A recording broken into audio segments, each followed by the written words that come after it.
5 modules है cover करने के लिए, हाँ बाकी सब्जेक्ट्स के 2-2 मॉड्यूल्स है। फिर चलो, yes, so guys this is a quick revision. So this is a quick revision of residential status, and this is as per AY 22-23 applicable for May 22 and November 22 exams. Yes. So this is from my chart book, my सारांश, वहां से मैं कर रही हूँ आपके साथ a quick revision of residential status. Those who have this in front of you, keep it in front of you. Otherwise आप स्क्रीन पे देखते रहो. If you whatever book you are having in front of you, रामबाण, तो वहां से आप देखते रहो ना कोई प्रोविजन, या स्क्रीन पे देखना. Are you ready? Yes. So determination, पहला चार्ट इज डिटर्मिनेशन. पूरा रेसिडेंशियल स्टेटस का चैप्टर मैंने क्या किया है, मैंने 3 चार्ट्स में पूरा का पूरा रेसिडेंशियल स्टेटस का चैप्टर आपको सम अप करके दे दिया है. So are you ready for this quick revision guys? Yes ma'am. So here we go. Yes, तो purpose of residential status ma'am, why do we need to know the residential status? Because बेटा tax incidence, whether you have to pay tax in India or no, depends upon the residential status of the assessee. Yes. So what happens here? So it depends upon, one ma'am, residential status, and 2, it depends upon your nature of income, whether your income is Indian or your income is foreign income.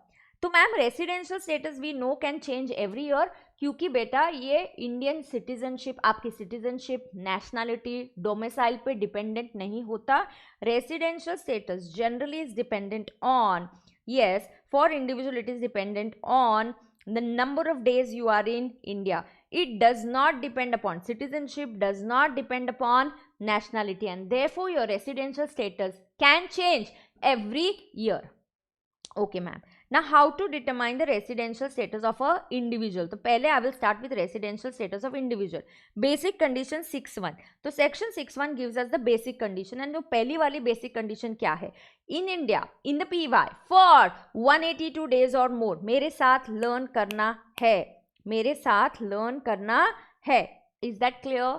Repeat करना है मेरे साथ. हाँ, कोई messages नहीं आएंगे group पे. Assessee is in India in the PY for 182 days or more. दूसरा, in India in the PY for 60 days or more and 365 days or more in the last 4 years. Okay ma'am, this is the normal basic condition. Great. Now comes the additional condition. Additional condition में assessee is a resident in at least 2 years out of the last 10 years. Okay ma'am. दूसरा, in India for 730 days or more in the last 7 years. 730 days or more in the last 7 years. और दूसरा, resident in at least 2 years out of the last 10 years. Okay ma'am. ये हो गया individual के लिए.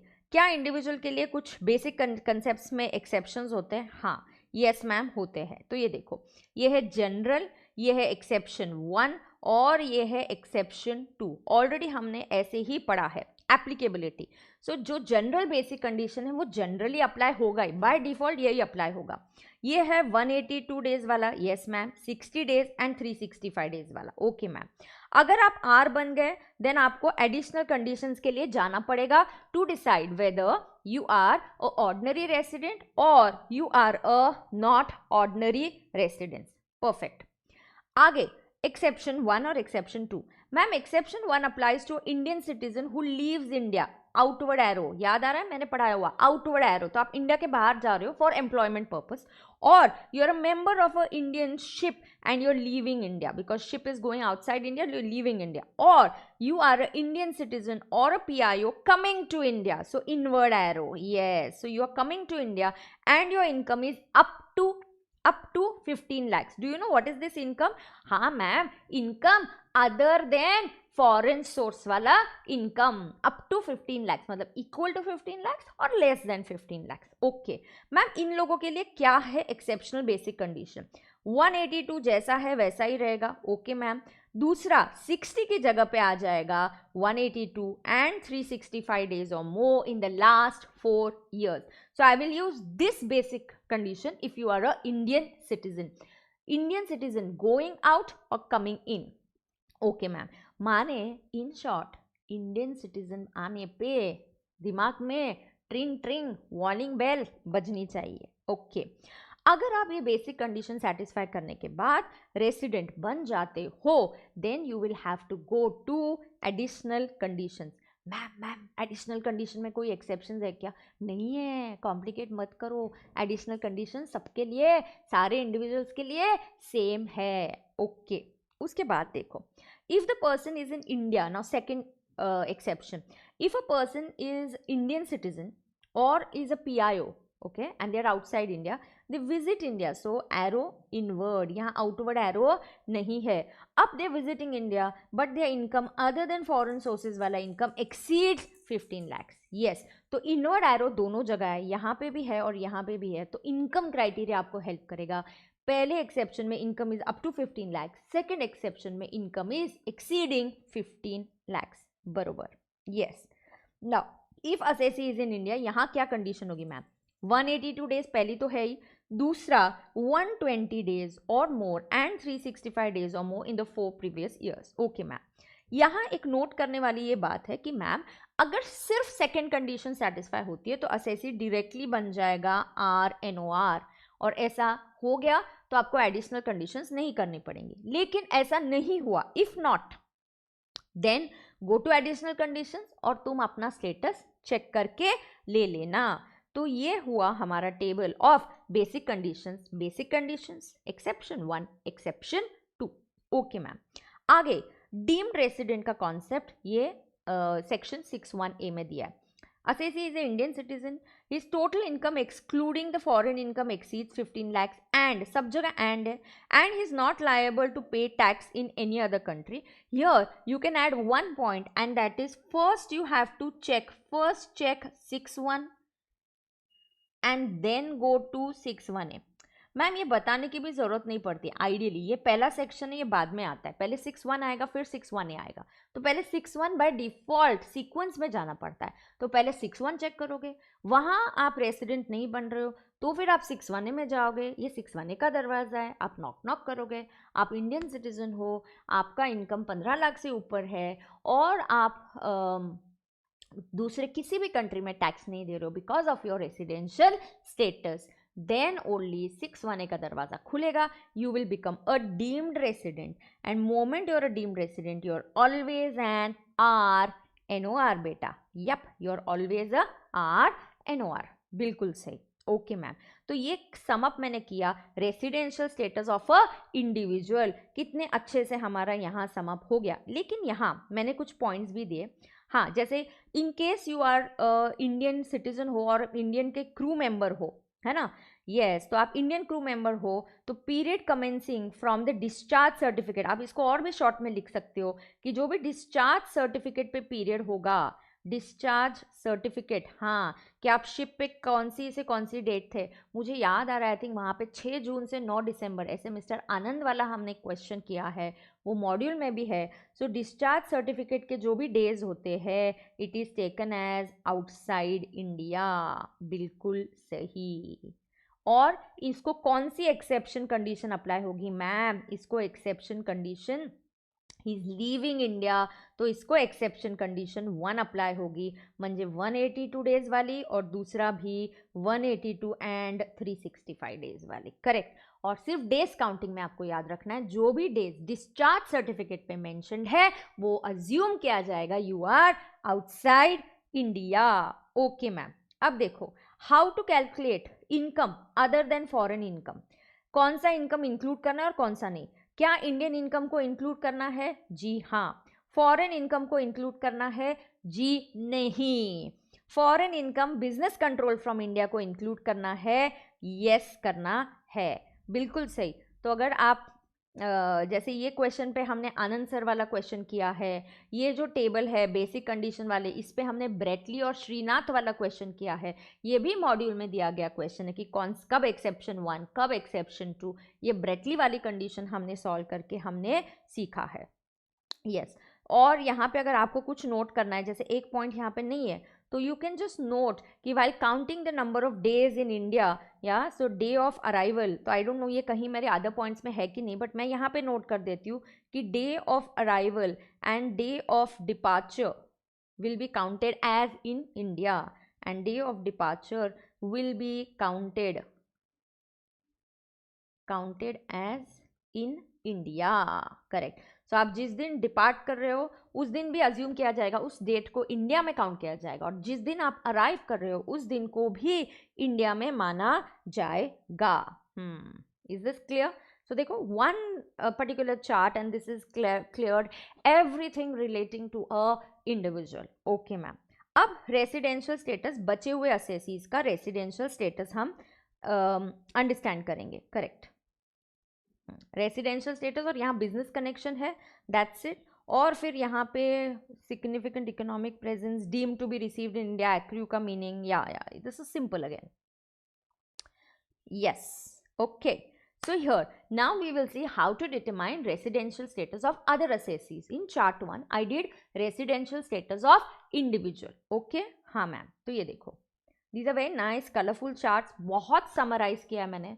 Lot of efforts I have put in making this सारांश, and I have tried कि एक भी point छूटे नहीं. हाँ, कि कुछ point छूटना नहीं चाहिए, ऐसी बहुत कोशिश करिए.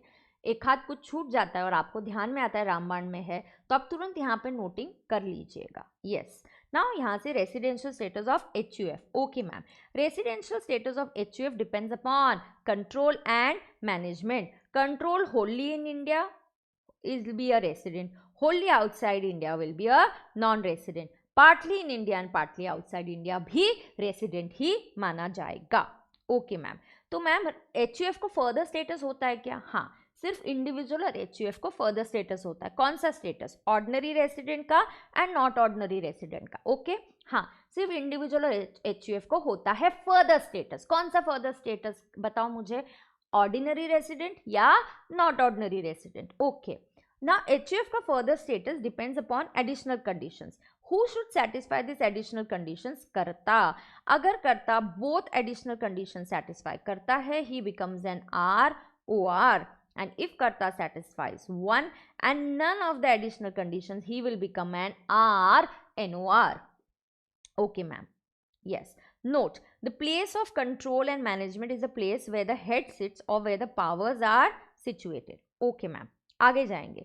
रेसिडेंशियल स्टेटस HUF का हो गया. हाँ मैम, ये HUF का हो गया. ओके, यहाँ पे ऐड कर देना residential status of AOP, BOI, AJP, firm, LLP. Firm बोला तो LLP भी आ ही जाता है. तो residential status of AOP, BOI, AJP, firm and LLP. Okay ma'am. If again this depends upon control and management, correct. So if control and management is in India, resident, partly in India, partly outside India, still you will be a resident. And if your control is wholly outside India, you will become a non-resident. Majja. Yes.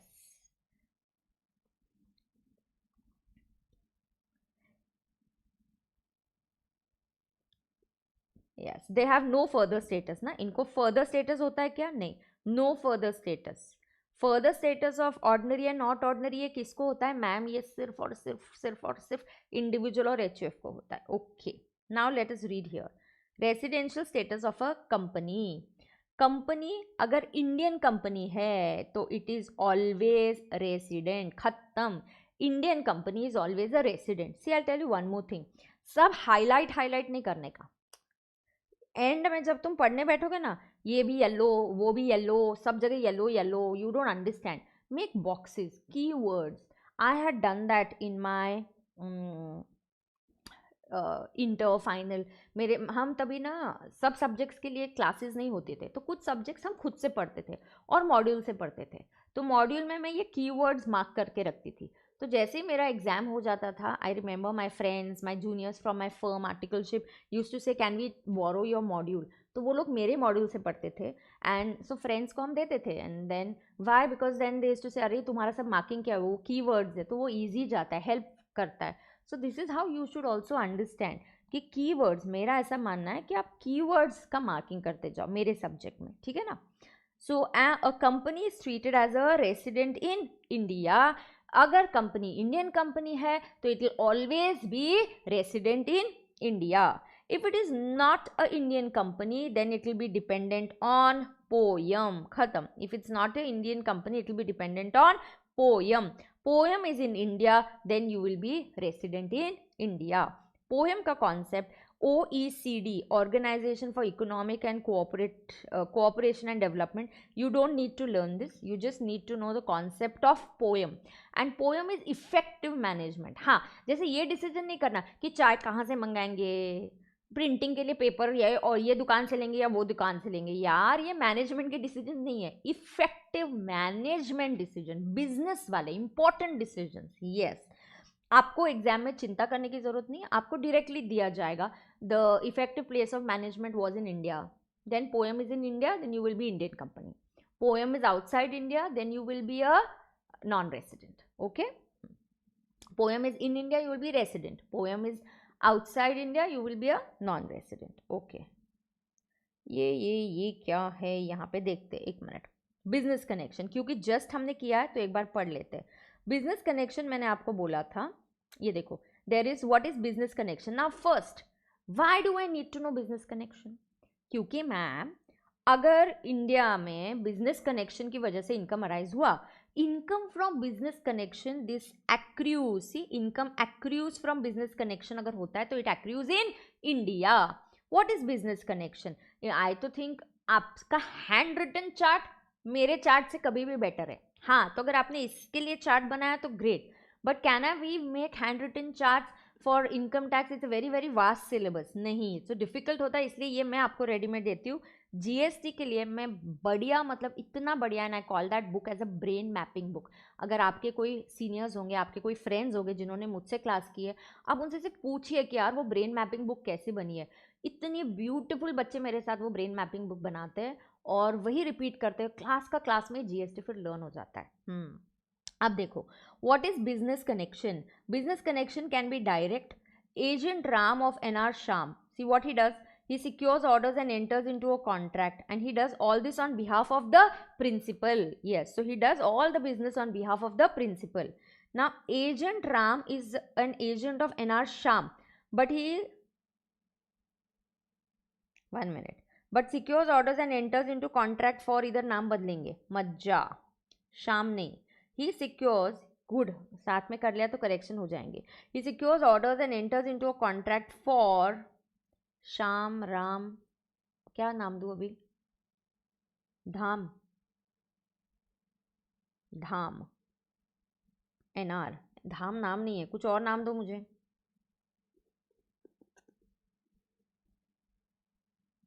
Baburao बोलते, चलो. NR, Ghanshyam. Okay, Ghanshyam is good, nice. अरे वाह, best, Ghanshyam is good. या तो वो agent Shyam का है, but is securing orders for Ghanshyam. Why? Because Ghanshyam controls Shyam और vice versa, and vice versa. Ghanshyam control Shyam and vice versa, है ना. तो घनश्याम श्याम को कंट्रोल करता है, श्याम उसको कंट्रोल करता है. ए यार, इसमें बहुत गलती करी है ये बच्ची ने मेरी ऑफिस की. Z controls Ram and Shyam, no, Z controls Ghanshyam and Shyam. ये दोनों एनआर है. हाँ, इन दोनों के बीच में कुछ तो कनेक्शन है. यस, इनडायरेक्ट कर दिया. डन. क्या करेक्शन करो, पहले करेक्शन करो.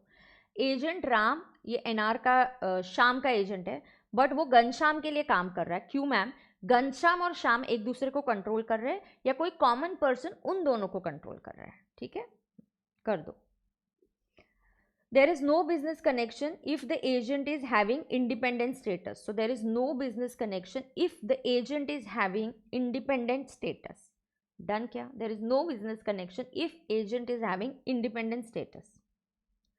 What is not a business connection? Hey, abich kiya. What is not a business connection? Goods purchased in India only for exports. Yeah, you come to India only for collection of news, shooting of movies. Activities restricted to only display of rough and uncut diamonds in SNZ, and SNZ is SNZ is a special notified zone. Agents having independent status are not included in business connection. Perfect. Done. Done. So what is business connection, what is not business connection? Yes, economic presence भी आएगा यहाँ पे, नीचे होगा.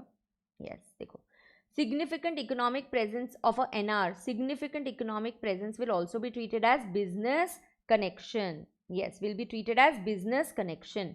Now, कोई goods या services है और आपके जो साल भर के ट्रांजैक्शंस है 2 करोड़ से ऊपर आ रहे हैं, जैसे आपने पबजी जैसा सॉफ्टवेयर बनाया जो लोग डाउनलोड कर रहे हैं या पेमेंट करके डाउनलोड कर रहे हैं, और आपको साल भर 2 करोड़ के ऊपर पेमेंट आ रहा है, तो सिग्निफिकेंट है तुम्हारा बिजनेस इंडिया में, उस पर टैक्स देना पड़ेगा। या आप कुछ डेटा डाउनलोड हो रहा है, आपके कुछ यूजर्स है, तो आपके यूजर्स 3 लाख से ज़्यादा है, तो आपका सिग्निफिकेंट डिजिटल प्रेजेंस है। Correct, right? Is it clear? So ऐसे केस में they will be deemed to accrue और arise in India. It doesn't matter whether जो एनआर है जिसका ये सॉफ्टवेयर है उसका रेसिडेंस नहीं है इंडिया में, उसका ऑफिस नहीं है, doesn't matter. See, it's not always that you're physically present. You could be digitally present also. Digitally present is also a significant economic presence, and that will amount to business connection. बरोबर?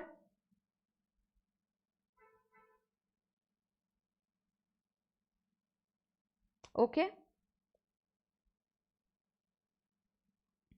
Now what happens here is, yeah, how do we know that how much income is accrued in India? Ma'am, it depends upon the IPA address. Yes. तो IPA is your internet protocol address. तो आपके internet protocol address पे depend करेगा कि income India से accrue हुआ या वो ऑपरेशंस इंडिया के बाहर थे। Once a business connection is established, government says don't worry, we will not ask you to pay tax on total operations. No, we will ask you to pay tax only on operations which are carried out from India. Yes, तो IP address से हमको पता चलेगा, IP internet protocol address, जिनका IP address customers India से कुछ download कर रहे हैं, तो आईपी एड्रेस से ट्रैक किया जाएगा कि अगर आपका इंडिया से आपने कस्टमर्स है, इंडियन कस्टमर्स है, तो that is deemed to accrue in India. अगर आपके कुछ कस्टमर्स सिंगापुर में है, आपके कुछ कस्टमर्स दुबई में है, तो उस इनकम पे हमको टैक्स नहीं चाहिए। हाँ, we will take tax only on the IP address that is in India, IP address located in India. That's it. Yup, done. Now, ma'am, what is the nature of income? Now pay attention. Income, nature of income. Income can be Indian income or income can be foreign income. Yes, ma'am. What is Indian income? दोनों में से एक भी activity, received or accrual, any one activity happens in India or both happen in India, it will be treated as Indian income. Yes, ma'am. If income is received, see, तो यहाँ received India में हो रहा है, accrue कहीं पे भी होने दो, it may accrue in India, it may accrue outside India. Okay. If the income is received or deemed to be received in India, but it accrues inside India or outside India, doesn't matter. If the income is accrued in India, whether received in India or received outside India. Next, if income is received outside India and it is accrued,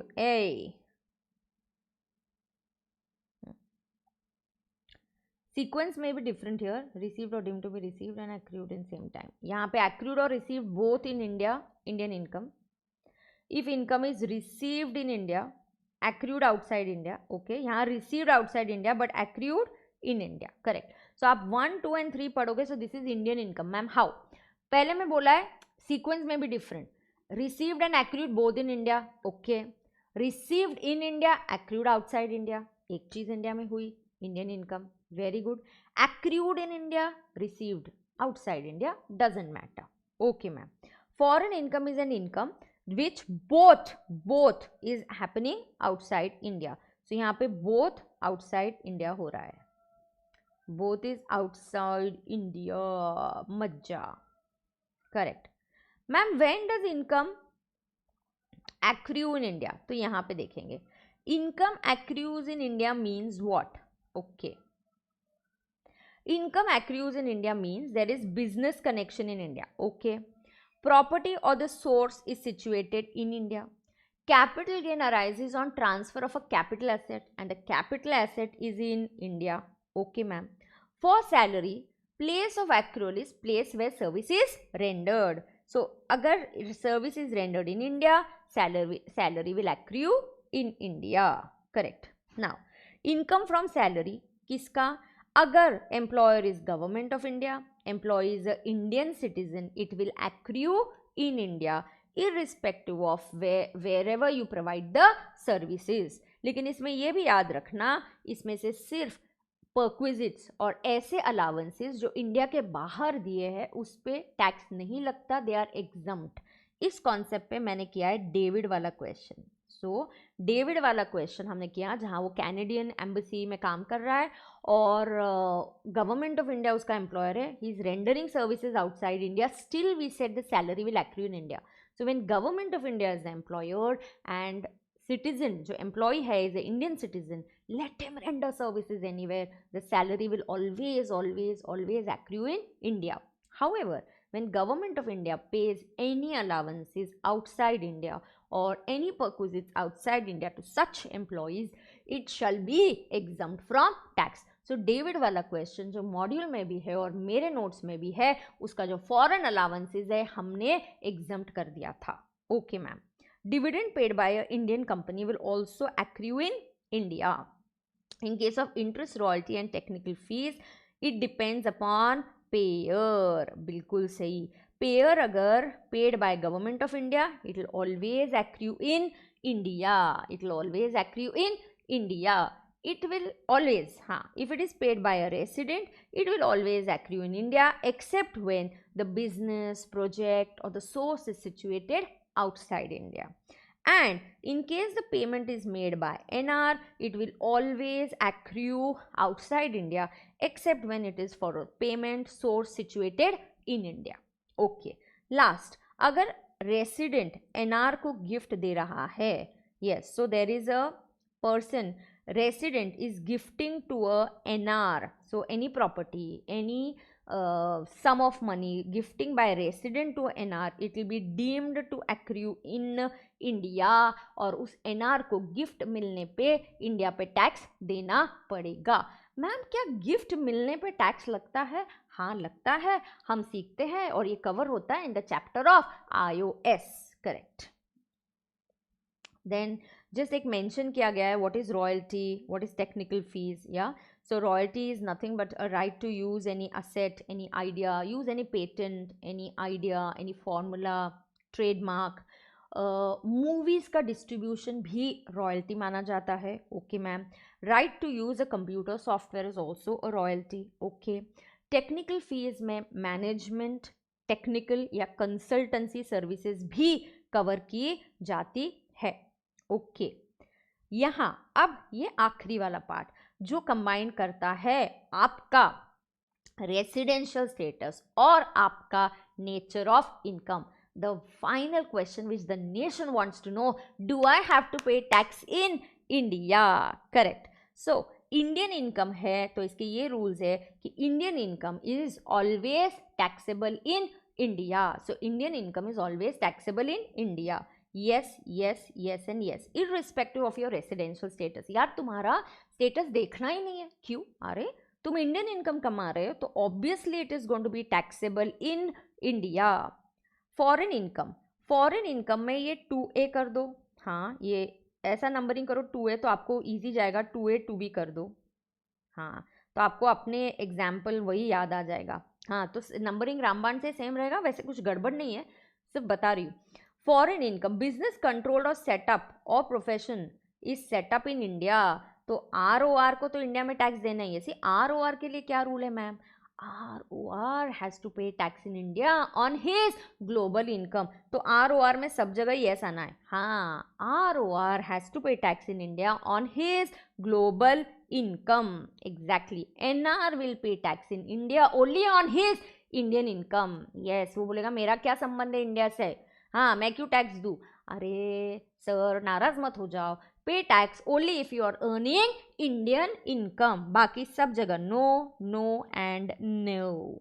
okay.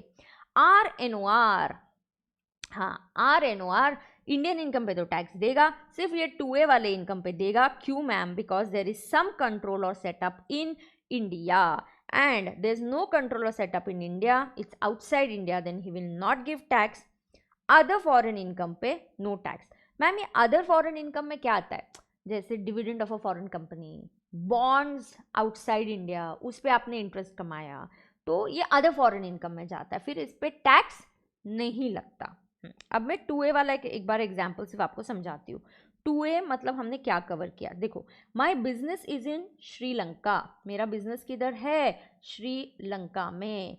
और सो accrue किधर हो रहा है income, accrue मतलब जहाँ earning होता है, it accrues in Sri Lanka. Okay ma'am, it is received, money is also received in Sri Lanka, so is accruing in Sri Lanka outside India, yes. Is receiving outside India, yes.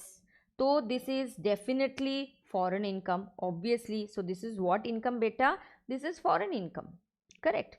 but अगर मैंने बोला कि control India में है इसका, yes, control is in India, then it becomes a foreign income, control from India. End moment it becomes a foreign income control from India, ये 2A में आता है और इस पे RNOR को टैक्स देना पड़ता है, यस। लेकिन अगर मैंने बोला कि it's a foreign income, same यही बिजनेस, श्रीलंका वाला बिजनेस, पैसे श्रीलंका में मिले लेकिन कंट्रोल भी श्रीलंका में है, and therefore the control is outside India, then RNOR को टैक्स देना नहीं पड़ेगा। yes, this is what you have to keep in mind. ये रिवीजन करने के बाद आपने क्वेश्चन सॉल्व करने चाहिए। क्वेश्चन सॉल्व करने के बाद आप क्या क्या गलती करते हो आपने नोटिंग करनी चाहिए। हाँ, कि चलो एग्जाम के एक दिन पहले या जब मैं फिर से रिवाइज करूँगी तो मैंने क्या गलती करी है वो मुझे नोट करना चाहिए। यहाँ पे एक और बात है, यहाँ पे एक और बात है, और वो क्या है, ma'am deem to received in India. ना first, income received in India मतलब फर्स्ट टाइम कहाँ पे अर्न हुआ, फर्स्ट रिसीट, या एंड नॉट रेमिटेंस, एंड यहाँ पे remittance to India after accrual would not amount to receipt, तो remittance is not income. First time जहाँ रिसीव हुआ वो देखा जाता है, जब फर्स्ट टाइम मिला। हाँ, आपने अर्न श्रीलंका में किया, अर्निंग करने के बाद में आपकी फैमिली इंडिया में, तो उनको भेजा, बाद में इंडिया में आया, ये ज़रूरी नहीं है। फर्स्ट टाइम अर्निंग कहाँ हुआ, श्रीलंका में हुआ। हाँ, बाद में रेमिट कहाँ किया वो नहीं, टैक्स अर्निंग पे लग रहा है, तो उस साल आपने इनकम अर्न किया तो उस साल आप उसको श्रीलंका में आए पैसे। हाँ, रेमिटेंस इंपॉर्टेंट नहीं होता, रेमिटेंस इनकम नहीं होता, बट अर्निंग पे इनकम लगेगा, टैक्स लगेगा, है ना। Now deem to be received, guys deem to be received ये ऐसा कॉन्सेप्ट है जो आप इतने मैच्योर नहीं हो इसको समझने के लिए। Deem to be received automatically, I can't say कि ये चैप्टर होने के बाद समझेगा वो चैप्टर, इसके जो कॉन्सेप्ट है it is over a few chapters, या सो जिन लोगों का जैसे अगर हो गया है, आप जो फर्स्ट टाइम रेसिडेंशियल स्टेटस सिर्फ पढ़ रहे हो आपको शायद नहीं समझेगा, बट मैं ये रिविजन करके लेती हूँ। जैसे कि TDS, okay, TDS received, TDS is assume to be received, TDS is assumed to be received, और RPF में 12% का कॉन्ट्री आपको नहीं मिलता है बट अकाउंट में जमा हो जाता है, so it is assumed to be received. Interest credited to RPF is assumed to be received, deemed to be received. Employer's contribution to RPF is deemed to be received, assumed to be received, yes. Contribution made by employer, आपको पैसे नहीं आते but उस fund में चले जाते, ATCCD, RPF, all these are deemed to be received. हाँ, तो रिसीव्ड इन इंडिया और deemed to be received in India, accrued in India और deemed to be accrued in India, इसको इंडियन इनकम माना जाता है, correct. So what you should ideally do is, so like this over the 3 charts we have revised it. तो यहाँ पे आपने और भी अगर कुछ पॉइंट्स है तो आपने आपके लिए अंडरस्टैंडिंग के लिए क्या इंपॉर्टेंट है, ये रिवीजन मेरे लिए नहीं है आपके लिए, तो आपको कुछ भी और इंपॉर्टेंट लगा तो आपने यहाँ पे नोट कर देना चाहिए। सी नाउ रूल्स फॉर टैक्सेबिलिटी ये भी कवर कर दिया मैंने। Remittance of income earned outside India into India, remittance of income that is earned outside India, India में रेमिट करने पे इसको इनकम नहीं माना जाएगा, okay. Indian income will always, okay, second point, once income is included on accrual basis it shall not again be included on receipt basis। एक बार आपने income को, सी कोई भी इनकम दो बार टैक्स नहीं होता है ना, कोई अकाउंटिंग में एक्रूअल बेसिस फॉलो करते हैं, कोई रिसीट बेसिस फॉलो करते हैं। Do we want to ever tax the income 2 times? No, heads of income will decide कब टैक्स करना है, हाँ, लेकिन एक ही बार टैक्स करेंगे, यस। सो जो भी इनकम है एक बार एक्रू हुआ, रिसीव दूसरे साल में हुआ तो एक्रू हुआ तो भी टैक्स लगा दिया, रिसीव हुआ तो भी टैक्स लगा दिया, ऐसा नहीं होता। कोई भी इनकम जो है it will be taxed only once, okay. In case of ROR, global income will be taxable in India. Global matlab Indian as well as foreign. For NR, only his Indian income is taxable in India. NR will pay tax in India only on his Indian income. Okay. So here I have completed the revision of residential status from my chart book, that is Saransh.